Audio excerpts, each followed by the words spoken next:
حبايبي أبطال رابعة ابتدائي. النهاردة هنتكلم على الدرس الرابع في الوحدة الأولى اللي بيتكلم على مصادر جمع المعلومات.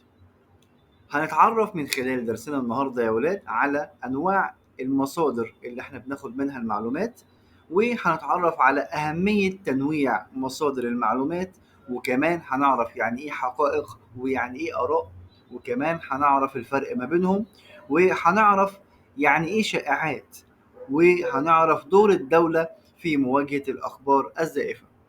درس سهل وبسيط بس محتاج مننا شوية تركيز يا أبطال. قبل ما نبدأ نسمي الله ونصلي على سيدنا محمد صلى الله عليه وسلم.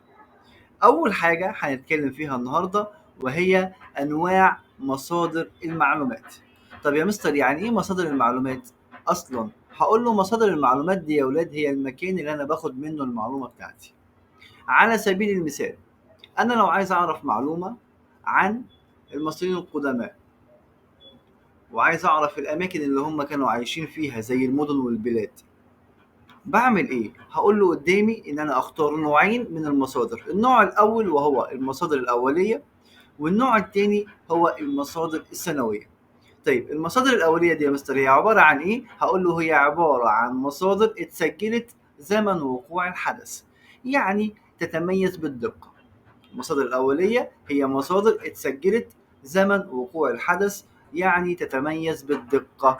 طيب عندي امثله للمصادر دي يا مستر؟ هقول لك عندي الاثار، وايه كمان؟ عندي البرديات، ايه كمان؟ النقوش الاثريه، وعندي كتابات المؤرخين. يبقى انا عندي الامثله الخاصه بالمصادر الاوليه، هقول له الاثار، البرديات، ونقوش الاثريه، وكتابات المؤرخين. يعني على سبيل المثال أنا ممكن آخد معلومة عن معبد حتشبسوت، بروح المكان نفسه وباخد المعلومة من المرشد السياحي اللي موجود في المكان من خلال النقوش اللي موجودة على جدران المعابد.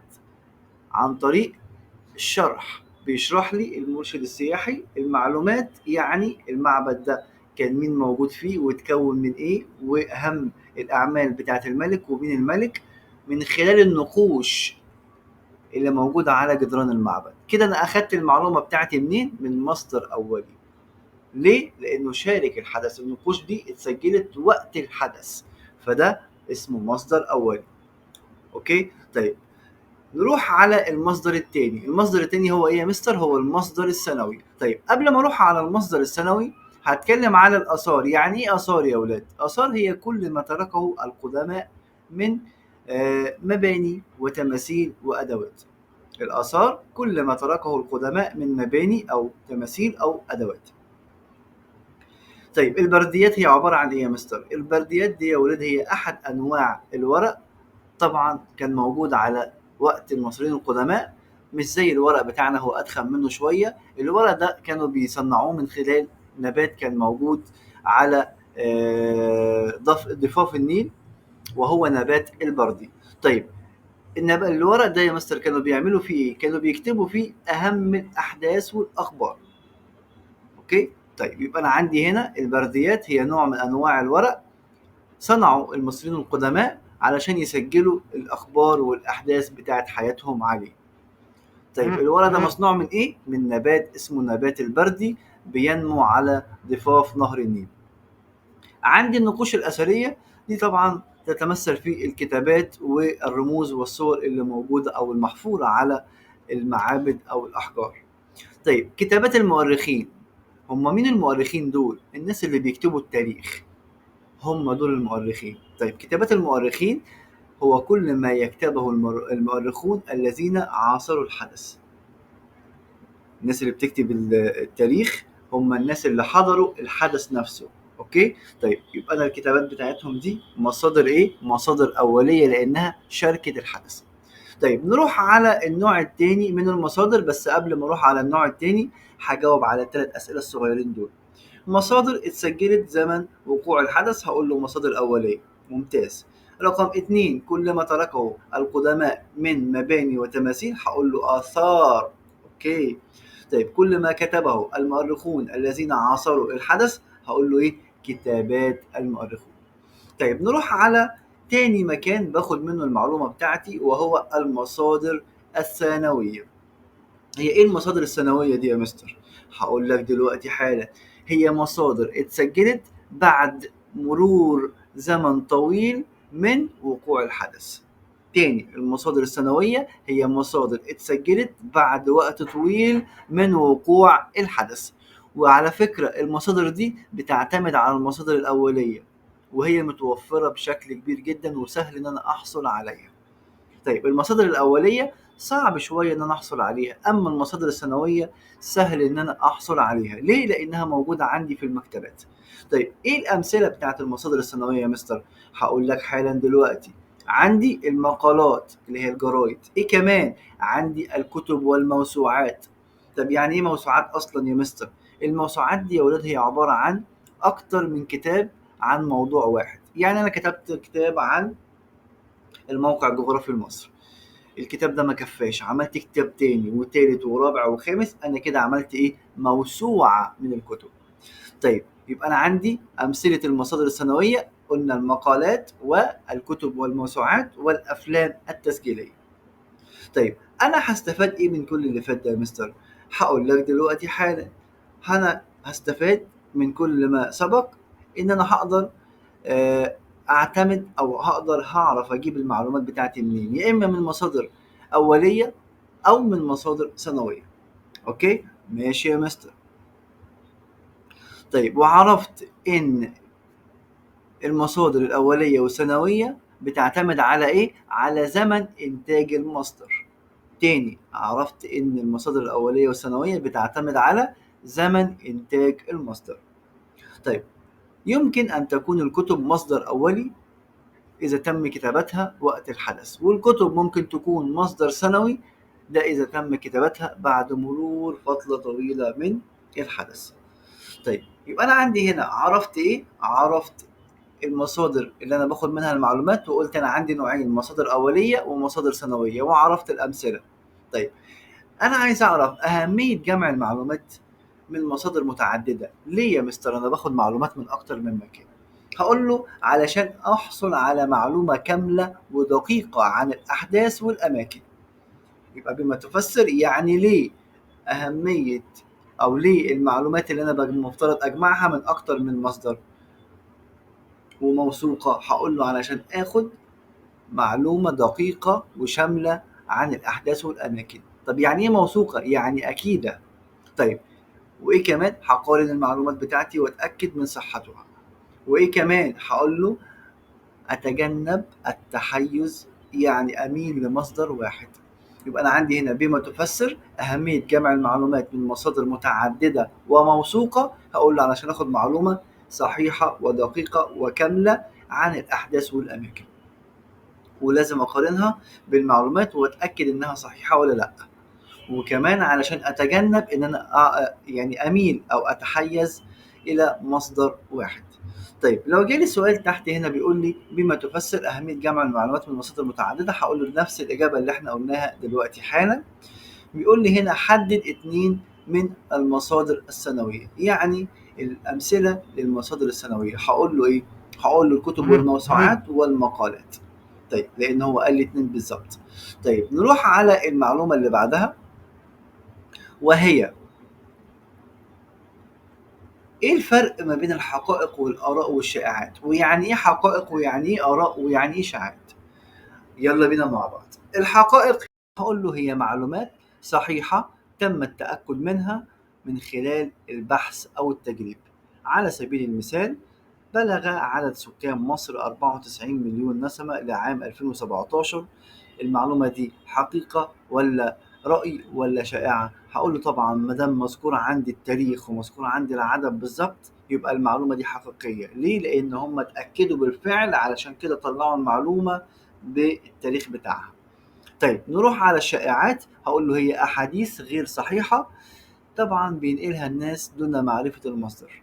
يعني أي حد بيقول أي حاجة، مثلا الهرم وقع. طيب الهرم وقع ده حقيقة ولا رأي ولا شائعة؟ هقول له لا يا مستر، هو الهرم أصلا ما وقعش، مفيش أخبار ولا حاجة تأكد بالكلام ده، ده كلام اتقال بدون ما يكون ليه مصدر. يبقى الشائعات هي أحاديث غير صحيحة ينقلها الناس دون معرفة المصدر.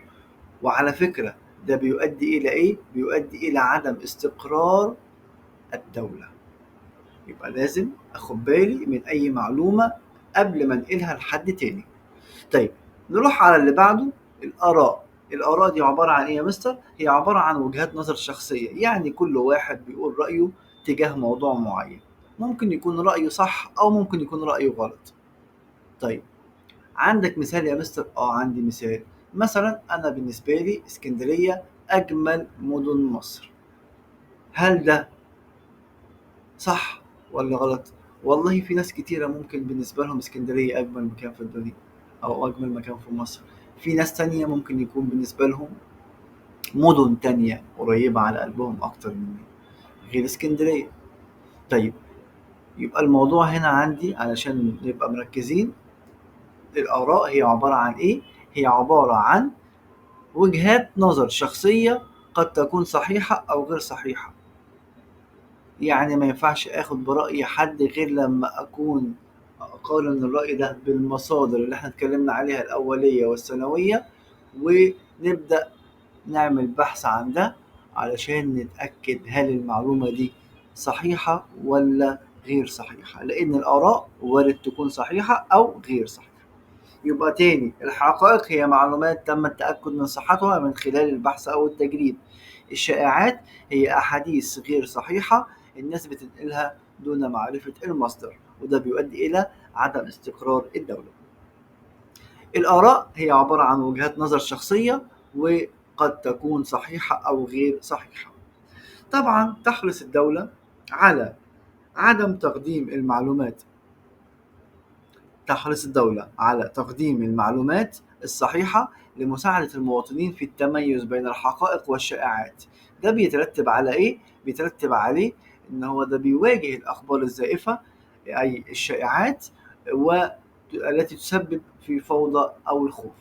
تاني يا مستر، تحرص الدولة على تقديم المعلومات الصحيحة علشان تساعد المواطنين، وده بيفيدها إنها تميز ما بين الحقائق والشائعات، وده بيترتب عليه مساهمة الدولة في مواجهة الأخبار الزائفة أو الشائعات التي قد تسبب الفوضى أو الخوف.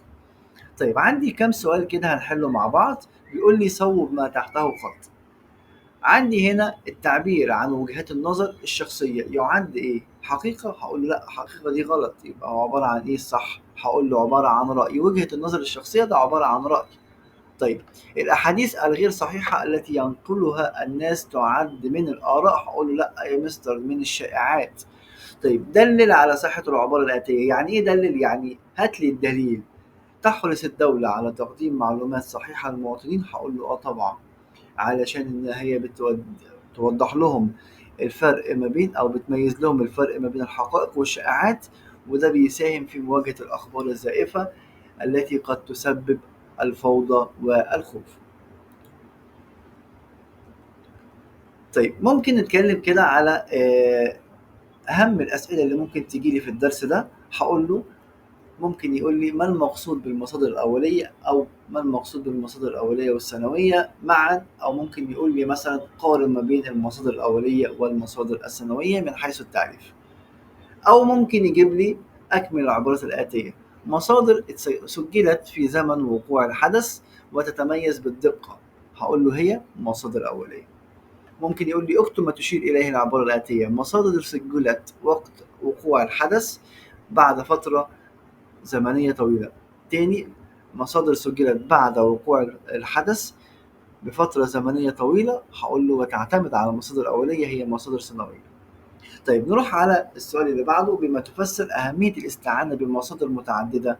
هقول له علشان أحصل على معلومة شاملة ودقيقة عن الأماكن والأحداث، وأقارن ما بين المعلومات وأتأكد من صحتها، وأتجنب التحيز لمصدر واحد. دلل وجود اختلاف ما بين المصادر الأولية والثانوية. هقول له طبعا الاختلاف بيبقى موجود على إيه؟ على زمن إنتاج المصدر.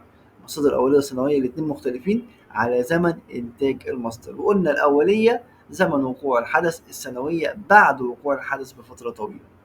طيب وجود اختلاف ما بين الحقائق والآراء والشائعات. هقول له الحقائق هي معلومات صحيحة تم التأكد منها، والآراء تعبر عن وجهة نظر شخصية قد تكون صحيحة أو غير صحيحة، والشائعات هي أحاديث غير صحيحة ينقلها الناس.